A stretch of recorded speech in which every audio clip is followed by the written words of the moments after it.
Live and online, it's Sleepless with Steve and the Movie Book Club with your host, Steve Pulaski.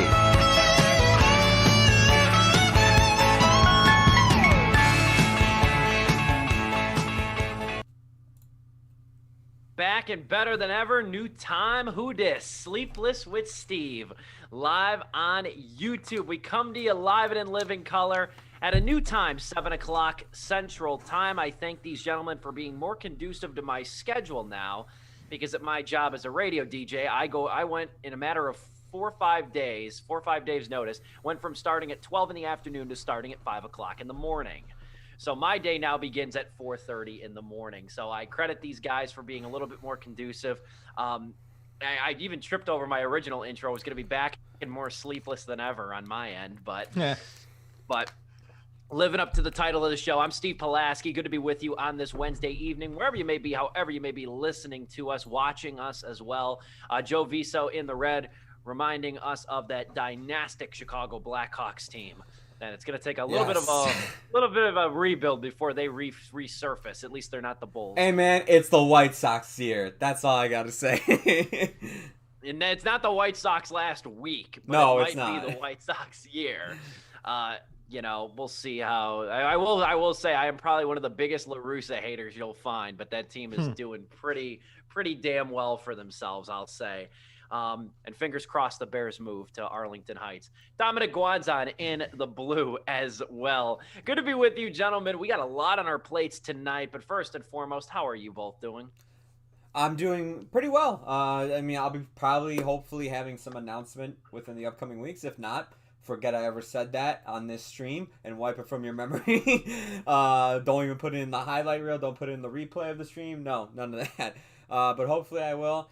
Other than that, though, just been working hard and watching movies and just enjoying the slow return to normalcy that we get each day with, more and more. Couldn't agree more. Dom, how are you? Doing all right. It's been a time outside where people are looking at each other again. I don't know, just the same old mantra of, gosh, it's been a minute since we've had outdoor events, and I've been to a few, and they were safe, but they were also like just refreshing. So it was nice, and it's just enjoying that again. And of course, too much outside, and we have ourselves a tornado, so it is what it is.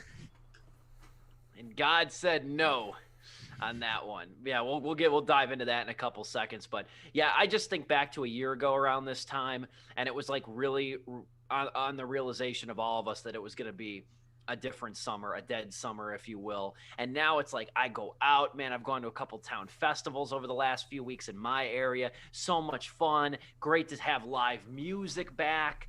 Like, I've been to like 2 festivals now in the last 3 weeks, and it's just so nice to get a beer and congregate with friends and catch up.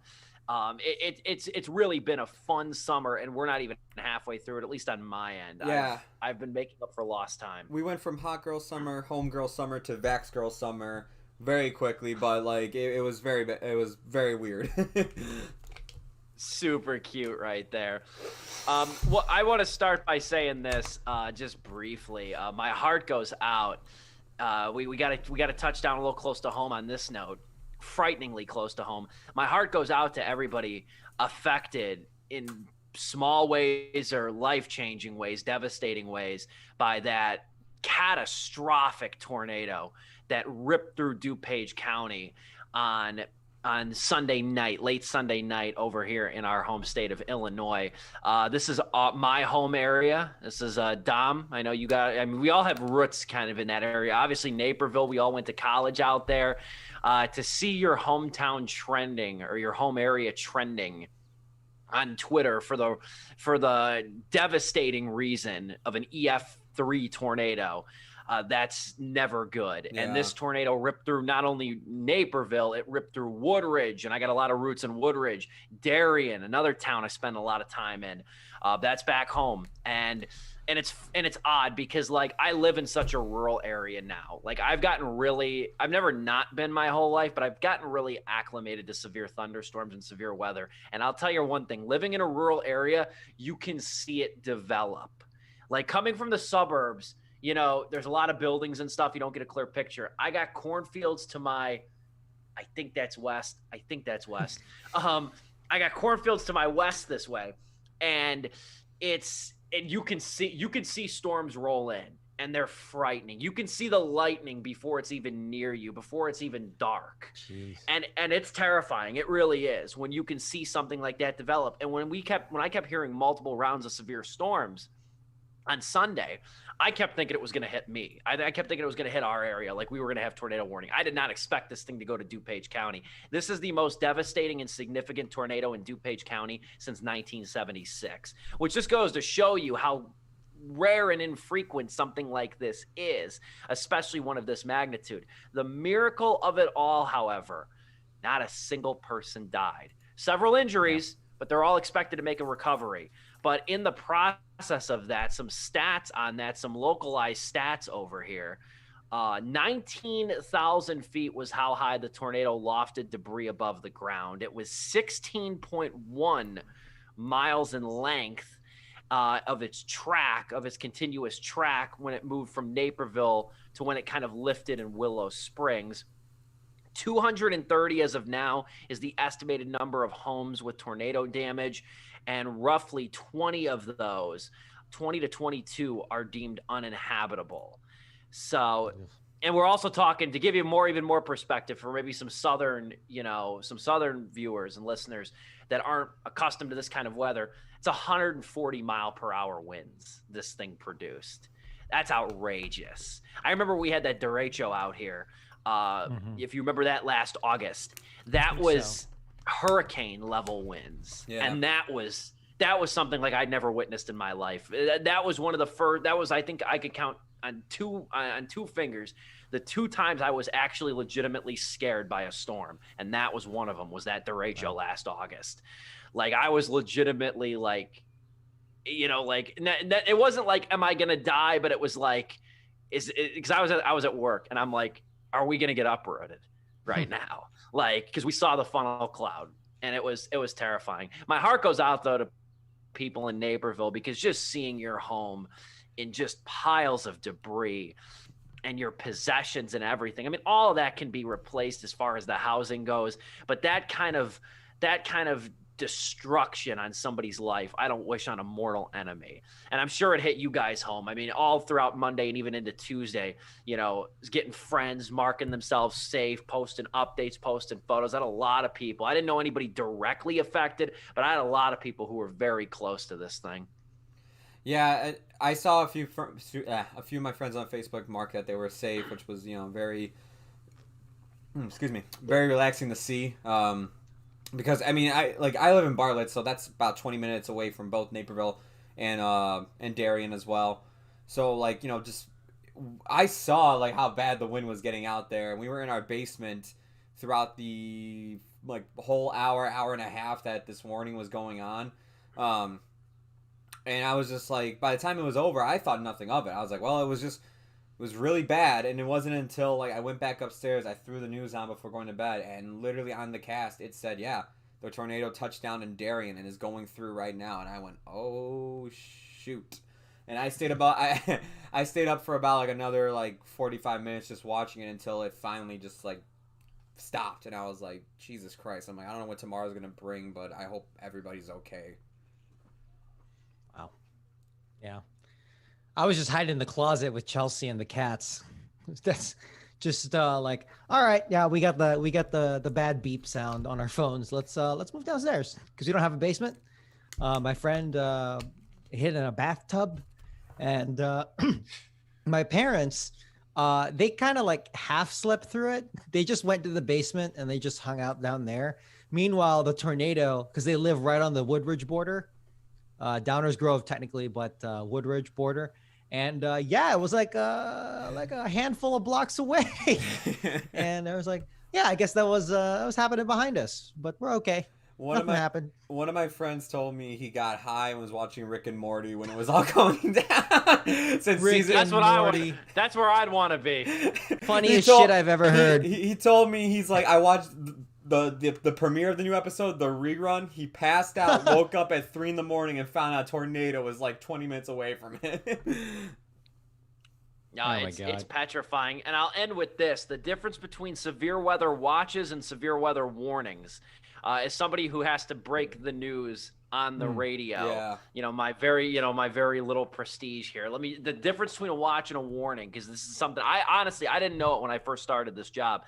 The difference between a watch and a warning. A watch means the conditions are right for it. So if you see a tornado watch or a severe weather, a severe thunderstorm watch or something like that, a watch is indicative that the conditions are right for a certain event. A warning means it's imminent. A warning So means it's watch advisory warning. The wow.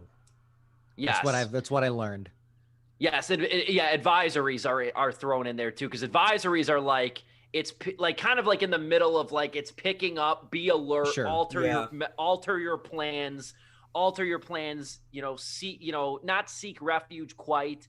Warning is like it's happening, it's coming, check the radar. Yeah. It's just funny watching. It's just interesting more so just watching all the footage of like all the downed trees and everything. Everyone's doing it on their stories or whatever and various social media and just looking at all the damage. Thankfully no deaths, but still the damage, it freaks you out. Meanwhile, down in central Illinois, they're like first time. It's like, Yeah. it's just that's every other week for them, not really, but you know what I mean. And, Here's some homework for you two guys and for anybody listening. Look up the Utica Granville tornado of 2004 in my area. Look up the Utica Granville tornado. That was something. Oh wait, dude, no, I remember that because that was when I was used to living out in Streamwood. I remember like it was bad out there, but it was not as bad as where you're at now.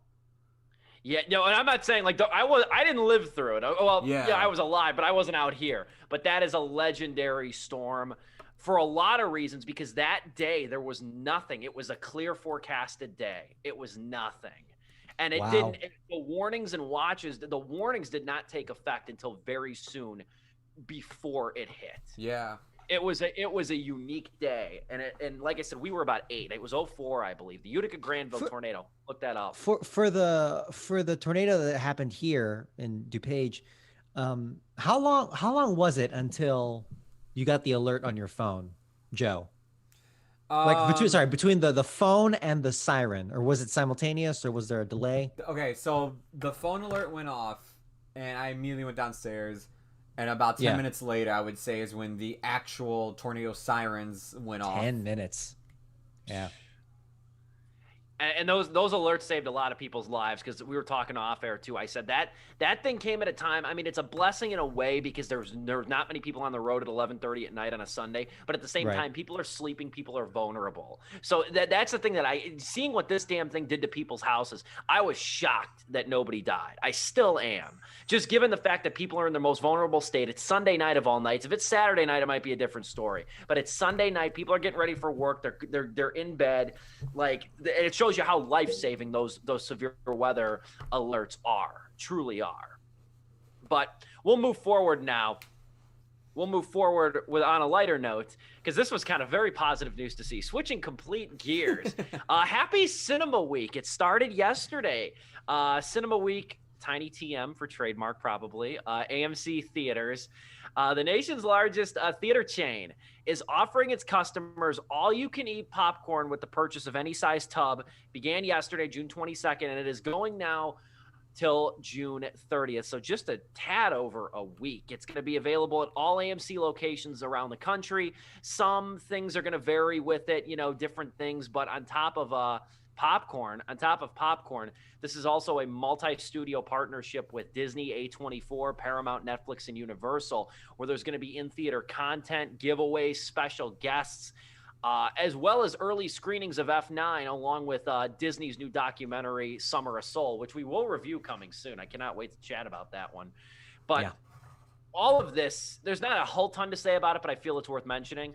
This is really an effort to get people back to the movies, and it's been a very promising resurgence now for movies. Yeah. Obviously, I know we talked last week, and it was the first real bit of box office news we've had since reviving Sleepless with Steve, and it wasn't good news about In the Heights bombing. But at the same time, like we've had really good hits. Godzilla vs. Kong was huge. Quiet Place 2. Quiet Place Part 2, Mortal Kombat even. We've had some really strong openings. And even A Quiet Place Part 2 just finally now got dethroned #1 at the box office. Huh.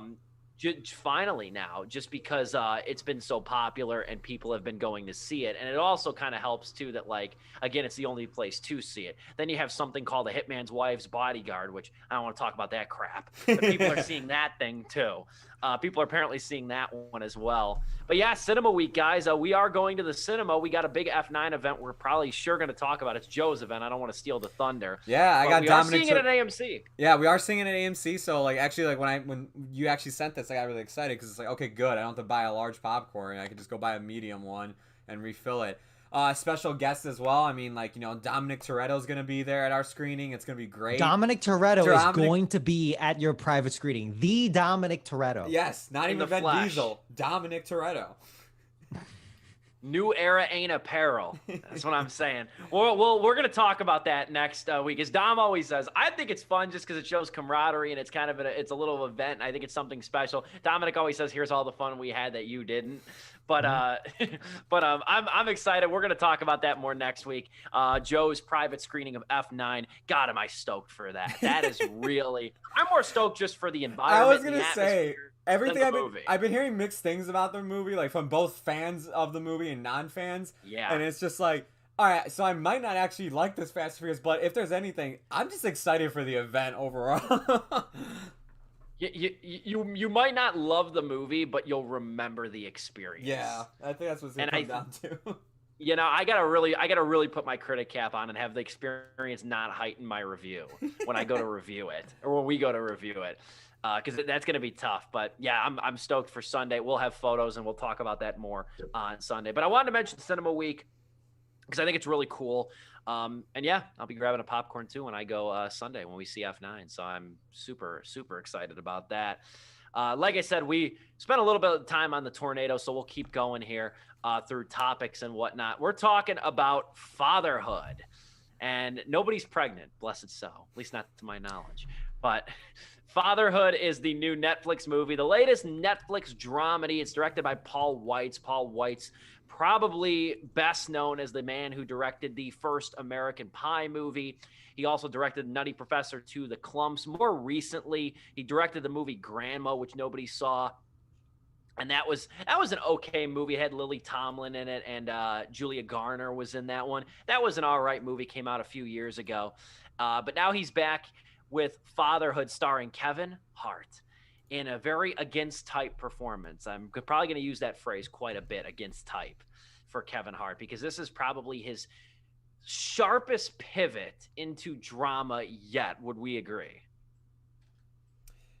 Yeah, I think so too. I don't really know that much about Kevin Hart's filmography. I just know that he's in a certain type of comedy most of the time, and he has a very particular style, very kind of big eye and loud style kind of thing. But this is, against type is going to be the key word here that we're probably going to repeat a million times, and rightfully so.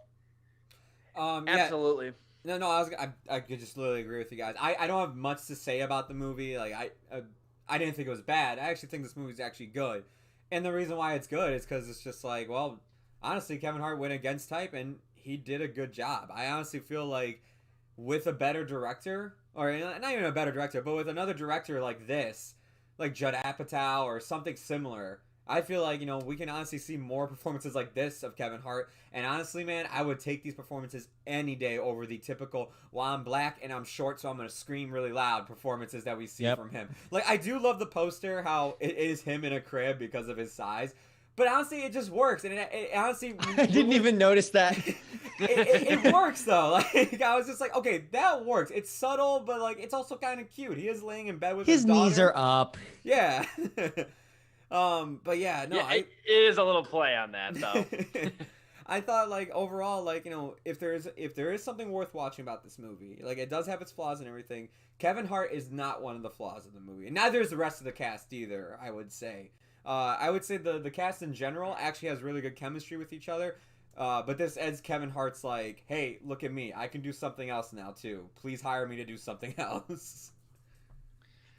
I completely agree there. This movie, for one thing, is based on Matthew Loughlin's memoir, Two Kisses for Maddie. This is based on a true story, and that chronicled his life following the tragic death of his wife, Liz, and his transition to being a full-time dad. Liz died shortly after giving birth to their daughter, Maddie. And can you imagine that?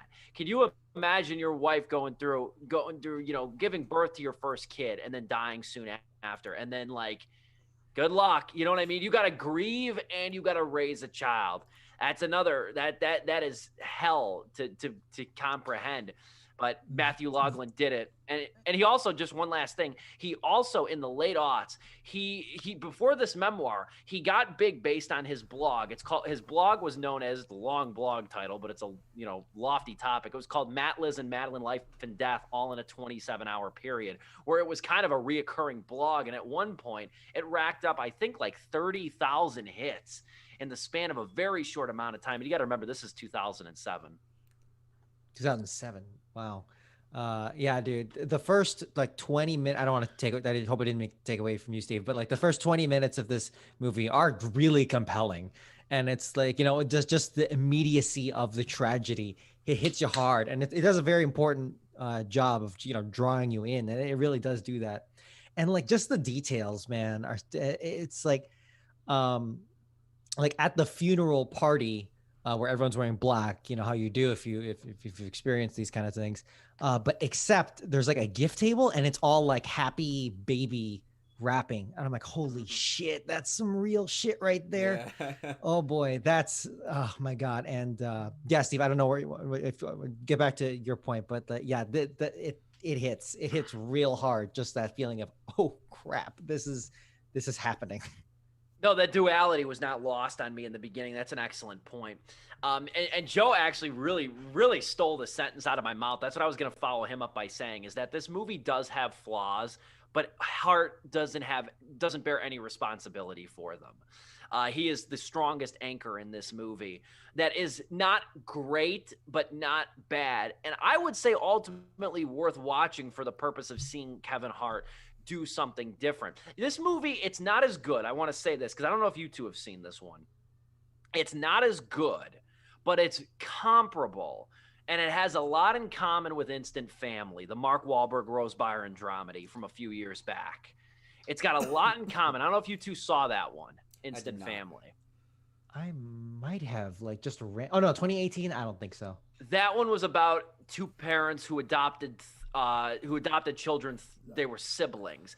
And for the most part, I think Instant Family did a little bit better, but it avoids the same kind of mawkishness as Instant Family did by kind of subverting formula. And I'll give an example with Fatherhood here, because Fatherhood does kind of have those mawkish moments. But the thing that's really nice is that early on in the movie, Matt, played by Kevin Hart, is given an ultimatum by his mother-in-law, Marion, played by Alfre Woodard.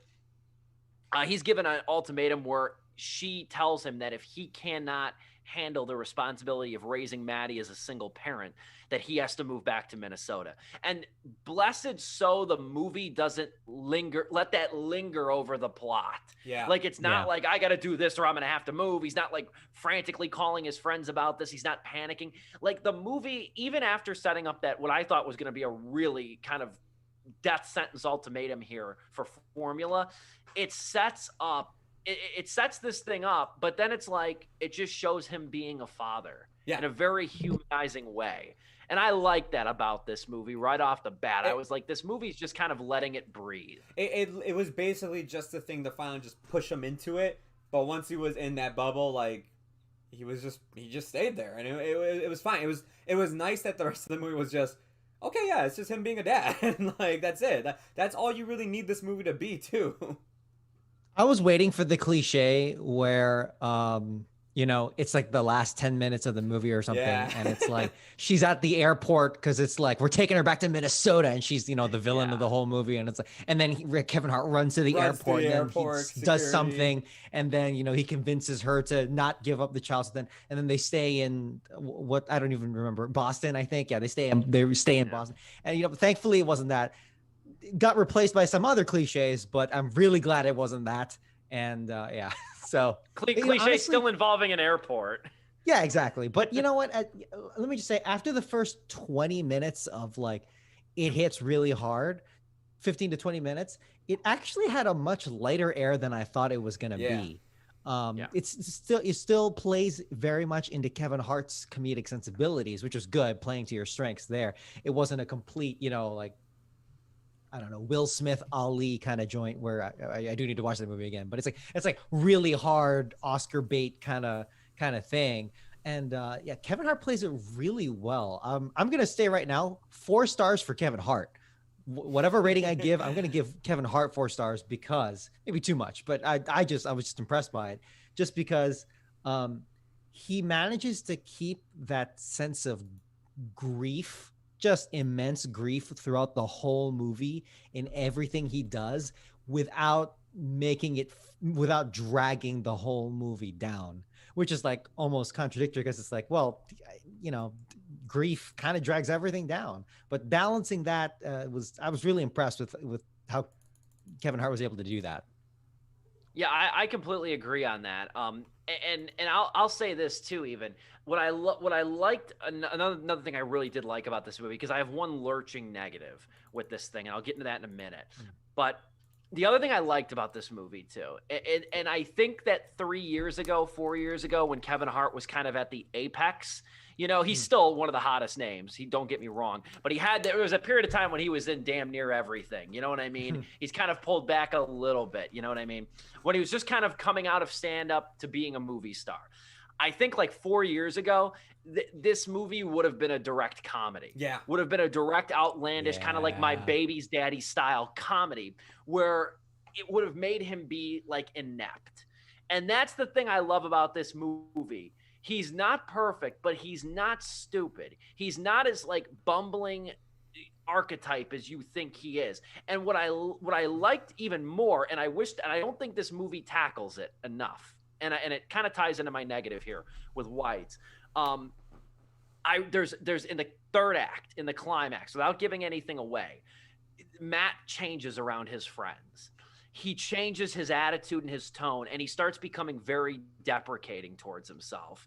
And he starts saying, like, I did the bare minimum as a dad. I did the bare minimum as a parent. And his buddies are like, we didn't think you could do it, but you did it. And you overwhelmingly succeeded. But he's got these burdening feelings of uselessness because the whole damn movie he's been told how useless he is by his mother-in-law, and his own mother doesn't have much confidence in him. Like, that's real. And I love that about this movie, that it actually went there. It didn't go there enough in my opinion, but it went there. Like there's a little tinge his friend too. His best friend says it as well. It's like, yeah, he's not ready for this. Like, everyone says it. Everyone doubts.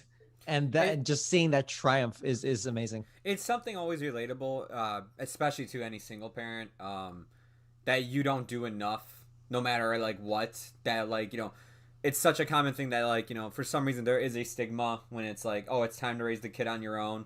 Like, are you really ready for this? And it makes you doubt yourself. And then you sometimes have those people that are literally like, nope, this person can't do it because they never were like that responsible in the first place. How the hell are they going to handle something this responsible all on their own? Which is, a terrible thing to say to people. But no, I mean, it is something I wish the movie played with a little bit more. Maybe showing how much he really wanted to prove them wrong. Maybe having a conversation with his daughter in some sort of way. But it is something I wish they touched on a little more. But I'm glad it was brought up at least in some regard, especially towards the end. I do agree with that. Yeah, I really appreciated that Whites went there with the script. And I actually just had a conversation this morning at work with one of my coworkers, and she had a kid. Her kid's now 2 years old, I believe. And we were talking. She was just talking about motherhood and raising her daughter and stuff. And like I said, I'm the least qualified person to talk about any of this.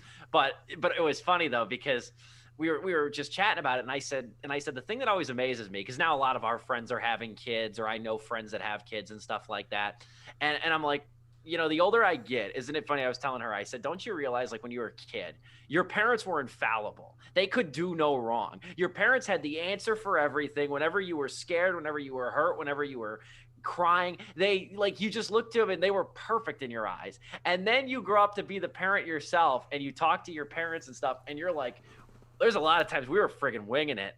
We how did I live? What to do? How did I make it to this age? You know, and she said her father, or my coworker's father said at one point, she's like, at the end of the day, you got to keep them alive.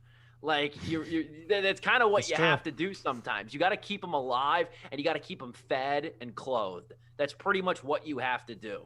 Like, yeah, there weren't enough scenes of the baby here, you know, just constantly trying to do stupid things that would inevitably result in its own death, which is just what babies are, just constantly trying to throw themselves off a cliff or something.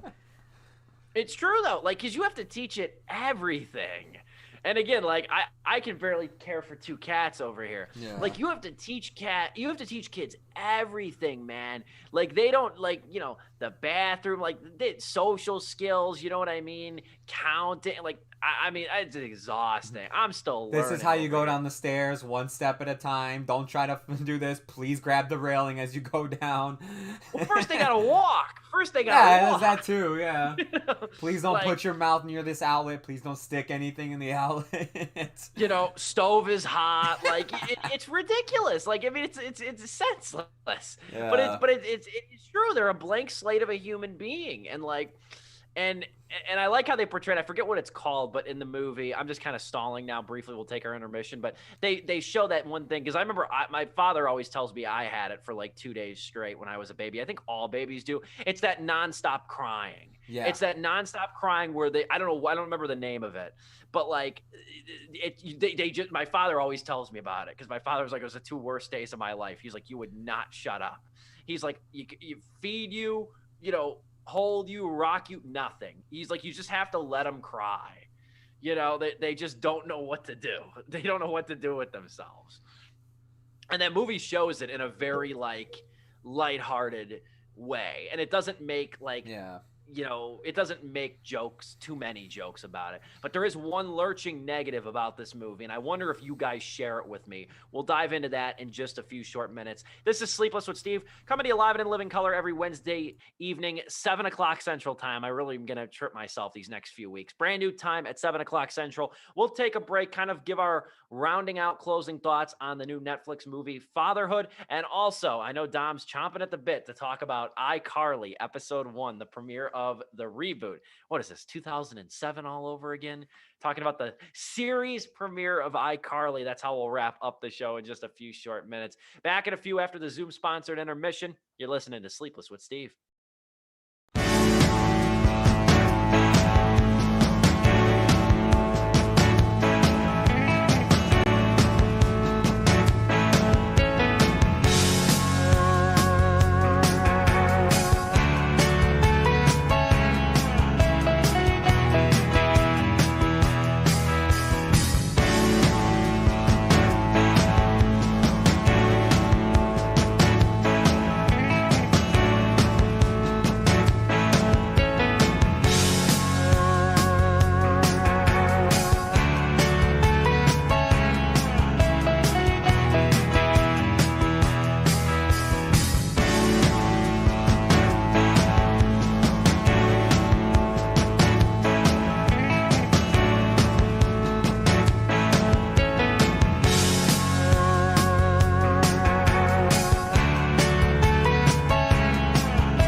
Back after our Zoom-sponsored intermission, you're watching Sleepless with Steve live on YouTube at a brand new time, 7 o'clock Central.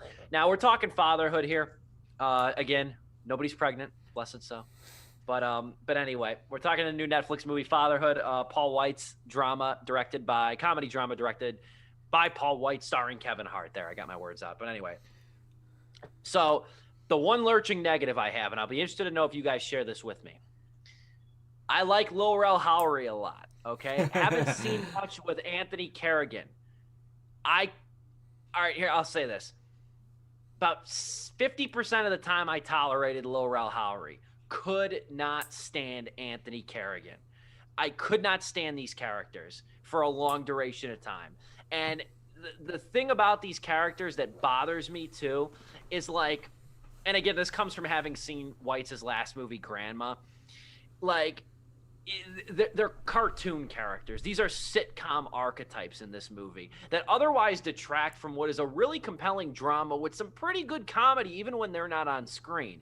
And it's the same problem. I know you guys didn't see it. Nobody did. But Paul Weitz's movie Grandma had that same problem. It was a good drama, not ruined, but greatly dampered by lackluster comedy. And I don't know if it's Paul Weitz's background, because he worked on Ants, he worked on American Pie, worked on Nutty Professor 2. Comedy's his wheelhouse. I think he's got that same kind of thing that Peter Farrelly's got going, though, where there's, I mean, it really, this movie really falters in instances when, like, Anthony Carrigan's character won't shut the hell up, or like when Kevin Hart and his boss are talking about the consistency of babies' bowel movements. That's when this movie really irked me, is when it tries to inject sitcom humor into this, what is otherwise a pretty good drama. What say you, Dom? I would argue that Paul Weitz, having been the director of 2006's American Dreams and 2010's Little Fockers, I don't think comedy was ever his wheelhouse. He's just been in that Ferris wheel for a long time, trying to make something out of it's like Fatherhood alone is a better drama movie than the other two movies I mentioned. Probably Grandma. I haven't seen it. Ants is good, but like not really for the comedy, in my opinion. American Pie is probably an outlier. American Pie and the Clumps, Nutty Professor 2. I will not tolerate no Nutty Professor 2 slander. I have not seen the second one, and isn't that the one where he was literally every character? Yes. Or like every. Hey man, that Hercules scene kills me every time. Isn't that what Jack Black was parodying in Tropic Thunder? In that Tropic Thunder trailer where he was every character? Probably. Yeah, I think so. Yeah, I'm pretty sure you're probably right on that. And like I said, going back though, Grandma's a pretty good movie. But again, it's dampened by those comedic elements. Even In Good Company with Topher Grace, which nobody remembers, that was a solid rom-com. So I would say it is his wheelhouse. I'm not saying he's a friggin' expert on it. I'm not saying he's a top 50 comedy director of the last decade. But like American Pie's great. Top 50 of the last decade. I'm not gonna go as far as the crowd. You're either Mel Brooks or you're not. Get out! I'm just saying, like, he's worked in comedy, and I think it really I agree. And the thing is, we know that. Sorry, John. Let me just say real quick. Go ahead. We know that these actors are fun, or at least I do, because Anthony Carrigan on HBO's Barry, starring Bill Hader, he's awesome in that show. Well, Barry's just deserves every award because that is an amazing show. Y'all should watch Barry, and Anthony Carrigan kills literally in that show. But yeah, here he's nothing. He's a cartoon. Yeah, you're right. He's a cartoon. Joe, go ahead. I really like Little Ray Howry. God damn it. Little Ray Howry, whatever. Lil Rel. I'll just go with that, Little Rel. And Anthony Carrigan. I love seeing them like everything else I've seen him in. Barry is a perfect example. He is fantastic as Hank. He's like my favorite character on that show. And Little Rel, I mean, I will say this. He's like one of the most underrated parts about Get Out is his character and, of course, his appearance at the end of the movie and how much that truly meant for people that watched that movie. When it comes to this movie, I know Steve said he could like take on he can only take one of them. He couldn't handle Kerrigan that much. Honestly, both of them to me got on my nerves. They reminded me so much of another Netflix property about a father and daughter relationship because he's a single parent, and that is Jamie Foxx's Dad, Stop Embarrassing Me Netflix show. And like I was like, I'm sorry, did they go to the wrong set? Like, were they supposed to be on that movie? And they walked into Fatherhood just saying the same stuff. And Kevin Hart's just like, oh shit, I love Barry, and man, I love you, little Ray. Get over here. And just kept them on. I found them, and again, I'm not asking for a straightforward, tear-jerking, super serious drama. No. I go back to Instant Family because if you haven't seen Instant Family, this goes for you two as well. If you haven't seen Instant Family, that is a really, really good movie. Like, that was a movie, it came out around Thanksgiving of 2018. And I saw it, and I wasn't super looking forward to it. I just kind of was like, this is going to be one of those, like, because I kind of gave it the daddy's home sort of shoulder seeing it, because that's what it kind of reminded me of, just the posters and everything. I was gobsmacked by how good that movie is. Well, I mean, it had it's not, but it's very well written, that movie. I know the reason why I didn't go see that movie, because the poster literally had the white background with the parents, like, and it's just like, oh god, I don't want to see this shit. No, I completely agree, and I understand where you're coming from. But that movie's really good. Yeah. Isabella Moner's in it. She was the one in Dora and the Lost City of Gold, which was another movie that was honestly really good. It was. But that was really good. But Instant Family, though, that movie had strong comedy, strong drama. It was like an equal playing field. The movie was it was almost like for every. I didn't cry during it, but like for every laugh there was a tear, and I think that's the old Walt Disney line. Like that was one of the most equally balanced comedy dramas I've seen in a minute. And this movie is like, as far as effectiveness goes, and this movie is like skewed in that way, just enough to make me be like, just enough to make me be like, this movie is good. Yeah. But it's not a standout outside of Kevin Hart's against type performance. Mm-hmm. Any other final thoughts here? We could probably move into star ratings. Again, I think it's worth watching this movie to see Kevin Hart do something different. And I think that after that long rant, I think the movie's more dramatic elements, plus the chemistry amongst the cast for the most part. We didn't really talk about how good Alfre Woodward is here, but she's very good in her role. I think they do land more than the comedy here, and I hope that, and I really do hope at the end of it that Kevin Hart takes on more of these little bit more serious roles. That's sort of the end all be it for me. I give Fatherhood. I'll wrap up my thoughts, throw it over to you guys. I give it 2.5 out of 4 stars. I think this is good. I think it's pretty mostly well written, but it's the comedy here that fell flat, and I found it funny because it was the same case with Paul Weitz's movie Grandma. Let me just say that in addition to the comedy, I also thought that the lackluster comedy, I also thought that some of the connective tissue in this movie like felt weird as well. It's a very like technical kind of argument, I guess, but like just it's really hard to articulate. But it felt like that it was kind of swinging emotions back and forth. I guess that actually does go back to the comedy argument about how it was, just trying to. Certain plot points felt just out of place. I don't know. It felt weird, and by the end of it, it's like, dang, we really went on a journey here, but I don't know how we got here to a degree. Didn't feel as complete as it could have. That'd probably take me another half hour to explain. I'm also going to say 2.5 out of 4 stars, just because Kevin Hart's performance in here was really damn good. And really the women here too were killing it. Alfre Woodward and DeWanda Wise were really, really fun to see in their respective roles. I mean, maybe not fun necessarily, but just really, fun for Swan, not so much for the grieving mother, but it was compelling. And dude, honestly, like, not a bad movie at all. And if you like Kevin Hart, you're in for a super.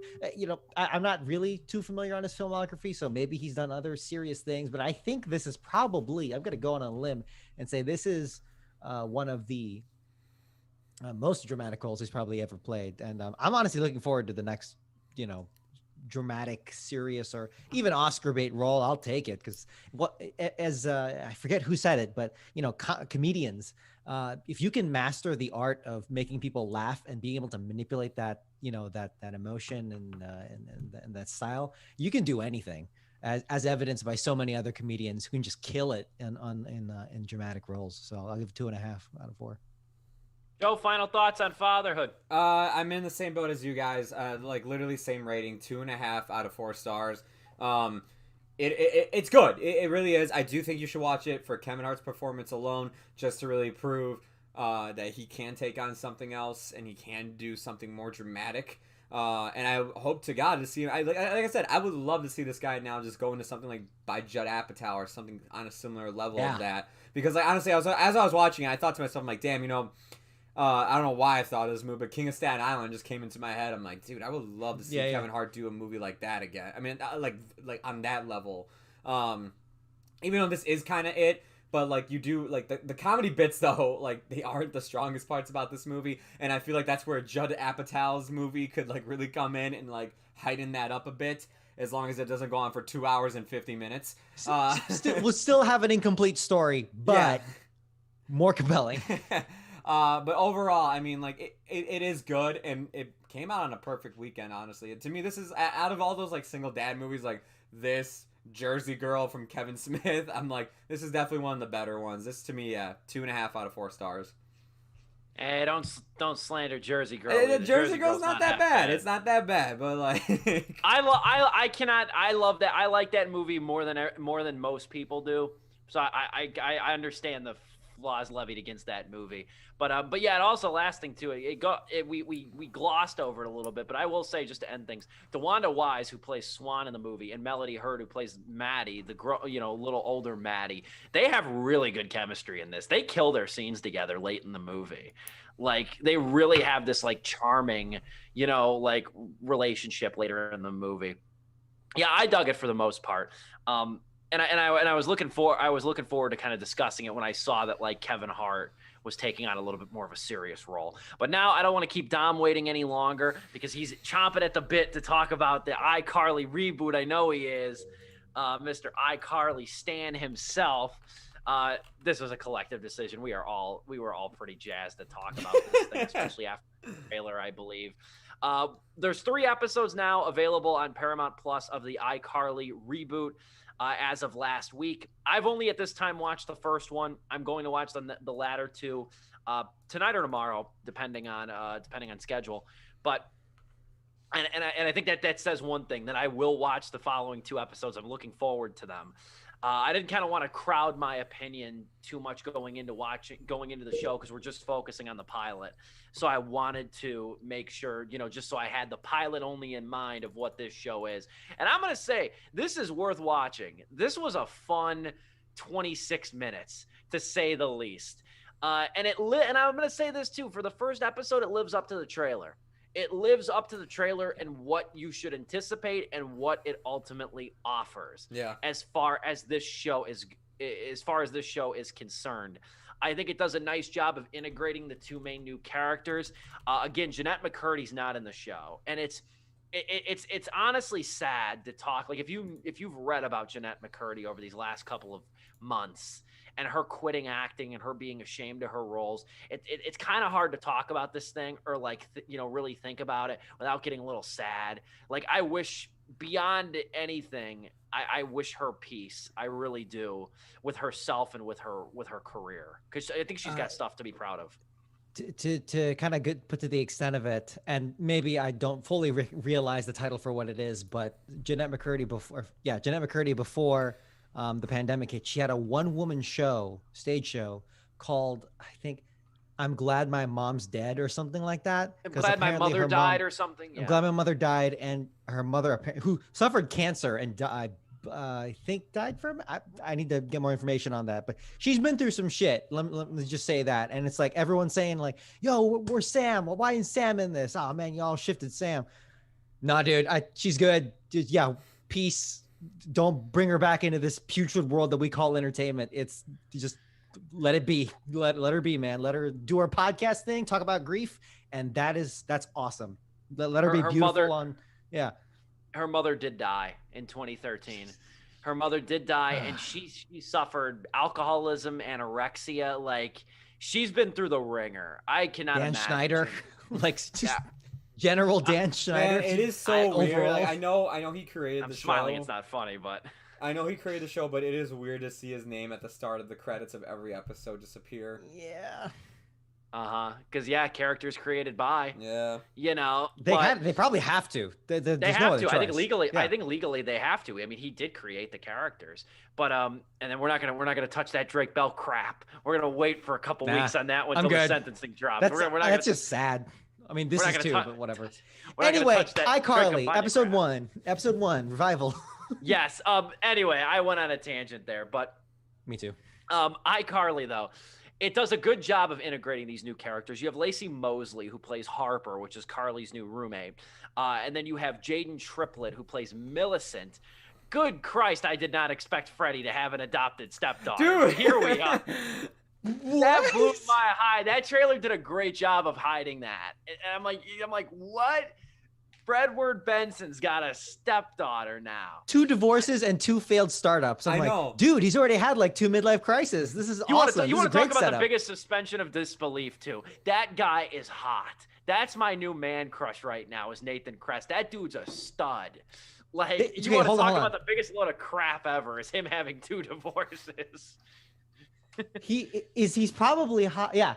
He's hot. They actively made him not hot for the show, Yeah, I know. for the revival. They actively made him not hot. He's still good looking in the Yeah, show. he still I thought it's like, oh, he probably like got hot in the middle of the first iCarly. Just he had puberty and all that stuff. And I was like, oh yeah, because he went from really nerdy to like, actually they're actively trying to make him look unattractive. And then like, oh, okay, did he hit like a quarter life crisis or something in real life? No, dude, he still looks good. He still look good. He's got 5 o'clock shadow, and oh my god, they made him look less attractive. Like, he's a good-looking dude.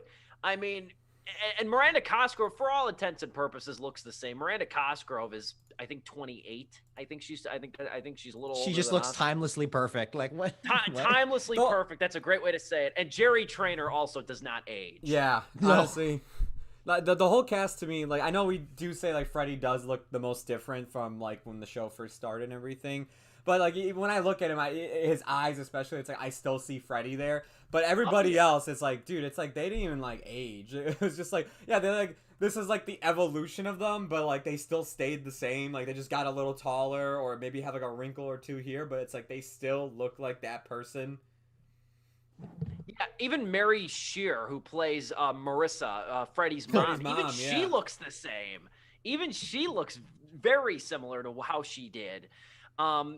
So I will say, like, you know what was cute? I will admit, I haven't watched a sitcom in a hot minute. Okay, like even reruns of old ones. So like when each of the original cast members appeared, and you get that can cheering again, like that was fun. I was like, I smiled really throughout this entire thing. It's not perfect. It's still like, and it's redundant for me to complain about this. It suffers from the same things from the original iCarly, but that's now become part of its charm. So it feels almost stupid to complain about something like that. But as far as a revival is concerned, this is good. And it aged with us because we were the target demographic. I know we were a little older when it premiered. I think we were about 11, so we were kind of almost phasing out of Nickelodeon in a way at that age. A couple more years, you get to be a teenager, you kind of fall off on that stuff. So we were aging out of that demographic when iCarly premiered, but it did a great job of aging with us. In terms of like, now they're having a cocktail. Now they're openly flirting. Now they're talking about like whatchamacallit. Like there's a great moment. I don't want to ruin it for those who haven't seen it, but there's a great moment when Carly's flirting with this guy, and she's like, "Do you want to get a little bit more comfortable?" And you're like, "Where's this gonna go?" And then it goes, and it's like, okay, that was great. That was really smart writing in that one moment because it gives you that tinge.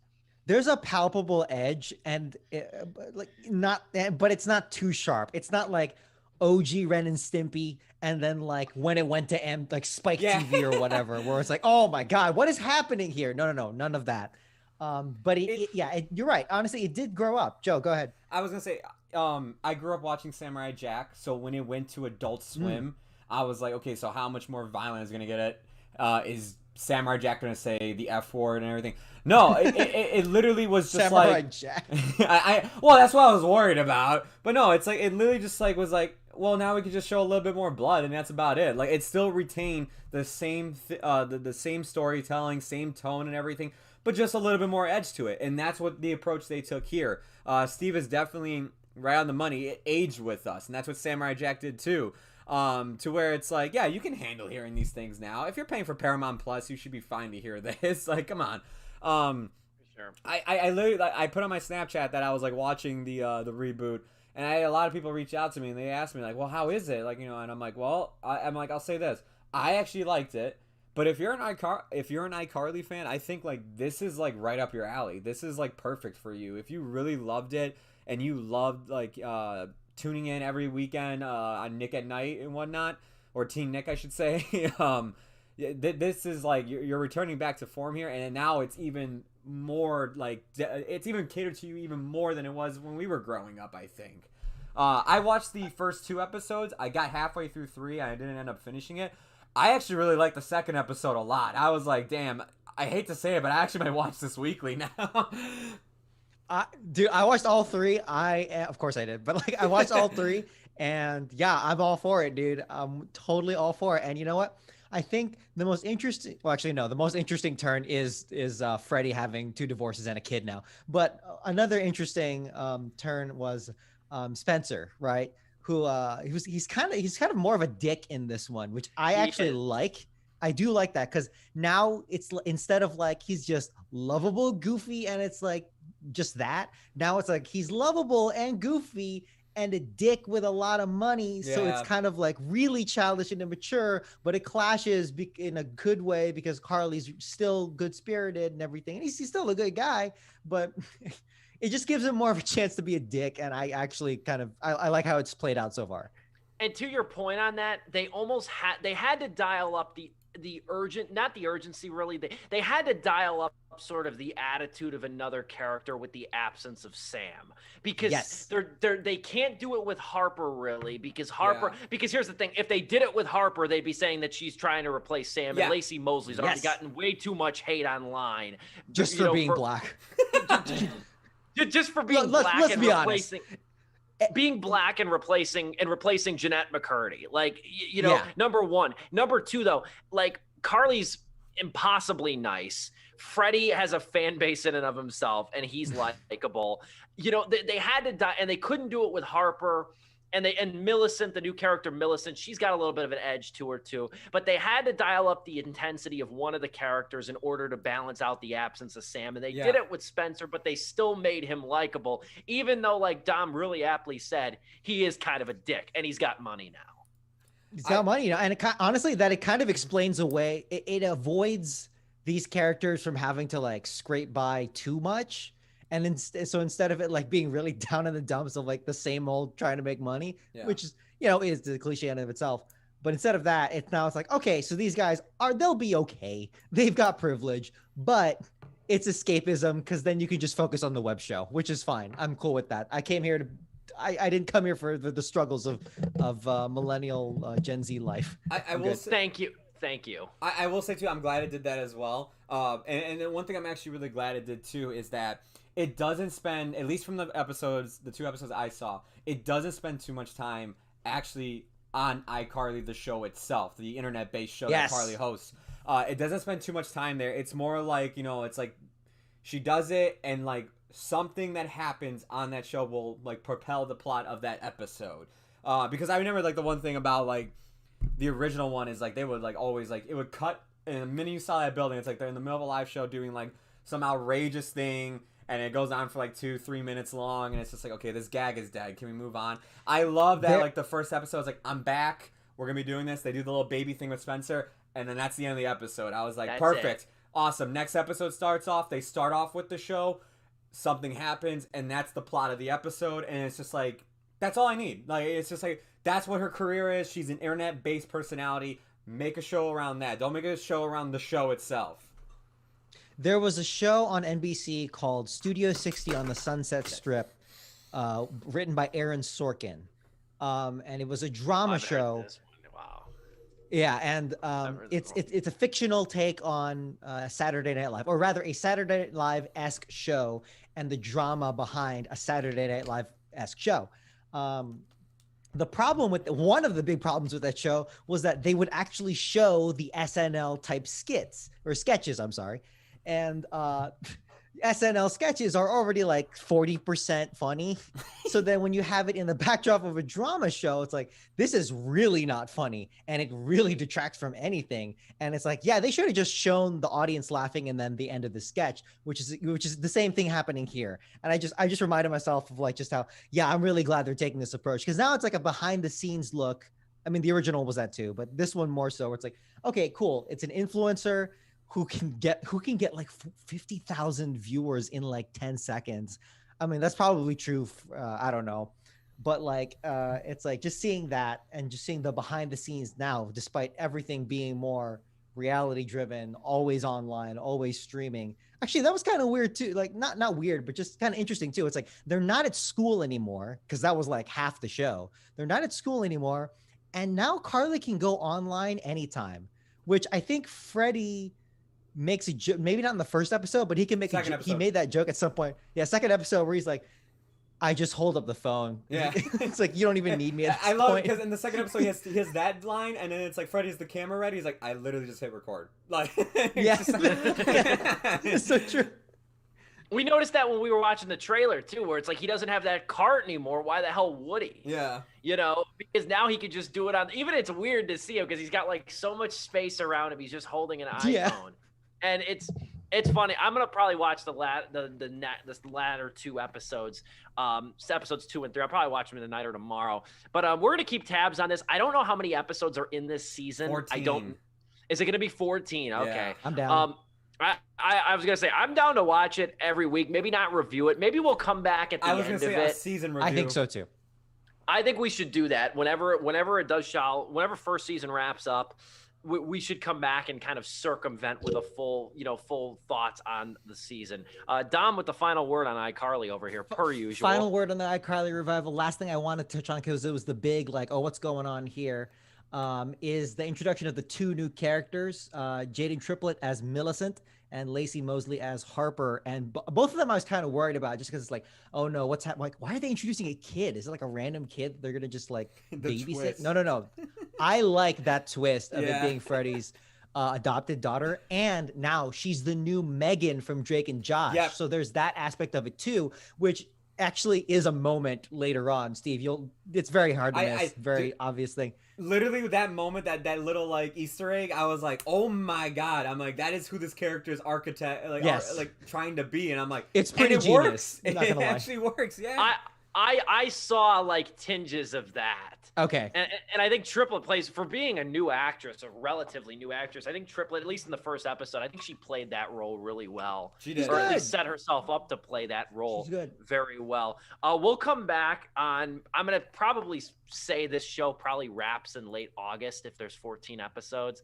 I mean, now there's 3, so there's going to be 11. So yeah, you're probably thinking August, September, somewhere around there. I say we come back, we try to watch it all at our own speeds, and then we'll come back and kind of give a wraparound review of the whole season, because iCarly is the gift to this show that keeps on giving, quite like Tenet was. And it's more fun to talk about than Tenet too. We weren't smiling this much talking about Tenet, were we? No, I was writing down notes while taking out Tenet. I didn't have to do that for iCarly. I had push pins and strings on my wall. So at any rate, that's our show. What a great show. It might be because it's 7 o'clock. I got more energy. I also could be bound for a nice crash. I've officially been up for like 15 hours. This is Sleepless with Steve. We come to you live and in living color every Wednesday evening, 7 o'clock Central Time, brand new time slot.